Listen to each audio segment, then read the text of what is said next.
ఏ ఉద్యోగులైతే నిర్వహించారో ఇవాళ ఆ ఉద్యోగులను నిందిస్తూ చిల్లర రాజకీయానికి ముఖ్యమంత్రి ఏదైతే పాల్పడుతున్నాడో ఆయన ఆలోచించుకోవాలి. ఎందుకంటే ఆయన విజ్ఞతతో మాట్లాడాలి. ఇవాళ ఎలక్షన్ అయిపోయింది, ఎందుకు మాట్లాడుతున్నాడు ఇట్లా? తన చేతగాంతనం బయటపడుతుందనా?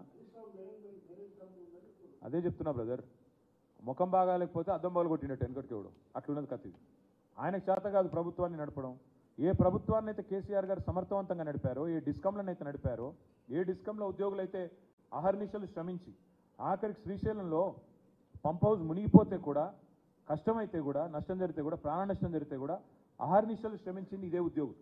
వాళ్ళని ఇవాళ నిందిస్తూ రాష్ట్ర ప్రభుత్వ ఉద్యోగులను ఇన్సల్ట్ చేయడం అనేది ముఖ్యమంత్రికి తగదు. ఇకనైనా రేవంత్ రెడ్డి గారు తాను ముఖ్యమంత్రి అనే విషయాన్ని గుర్తు తెచ్చుకుంటే మంచిది. ఇంకా ప్రతిపక్షంలో లేడు. ప్రతిపక్షంలో ఉన్నప్పుడు ఇట్లే గావు కేకలు పెడబొబ్బలు. అప్పుడు పోలీసులను తిట్టిండు, ఉద్యోగులను తిట్టిండు, కొంతమంది తొత్తులు అన్నాడు, మళ్ళీ ఐఏఎస్ అధికారులను తిట్టిండు, బీహారీ గ్యాంగులు అన్నాడు, ఇంకా కూడా అదే దిక్కుమాలిన మాటలు మాట్లాడుతున్నాడు. ఇది మంచిది కాదు. ఇప్పుడు ఆయన ముఖ్యమంత్రి, ముఖ్యమంత్రిలాగా మాట్లాడాలా? ప్రభుత్వాధినేత తన కింద పనిచేసే వాళ్ళు తానే నమ్మకపోతే, తన పరిధిలో పనిచేసే ప్రభుత్వ ఉద్యోగులను తానే నమ్మకపోతే, ప్రభుత్వ ఉద్యోగులను తాను గుర్తించకపోతే దారుణం. నిన్న నారాయణ ఖేడ్లో నేను చూస్తూ ఉంటాను. నిన్న నారాయణ ఖేడ్లో టీచర్ల మీద లాఠీచార్జ్ చేస్తారండి.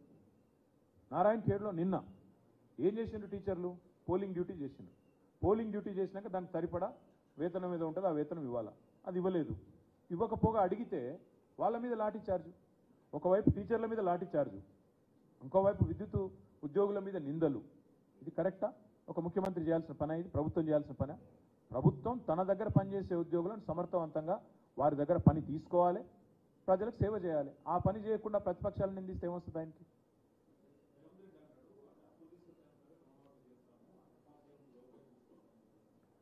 రేవంత్ రెడ్డి ప్రభుత్వం విద్యావంతులు ఇది కూడా వినాలా దయచేసి.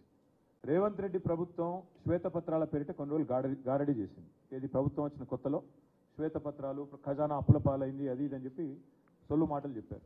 నిన్నగాక మొన్న రిజర్వ్ బ్యాంక్ ఆఫ్ ఇండియా వారి వాదన చిత్తుకాయుధంతో సమానమని కొట్టవతలు బారేసింది. రిజర్వ్ బ్యాంక్ ఆఫ్ ఇండియా మొన్న విడుదల చేసిన నివేదిక దయచేసి మీరందరూ తెప్పించుకొని చూడండి. సరే, ఇప్పుడు పత్రికలు మీరు రాయరు, మాకు తెలుసు, ఇప్పుడు పాపం మీ బాధలు మీకున్నాయి. కానీ వాస్తవం జరిగింది ఏంది? 3,89,000 కోట్లు మాత్రమే రాష్ట్ర ప్రభుత్వ అప్పు.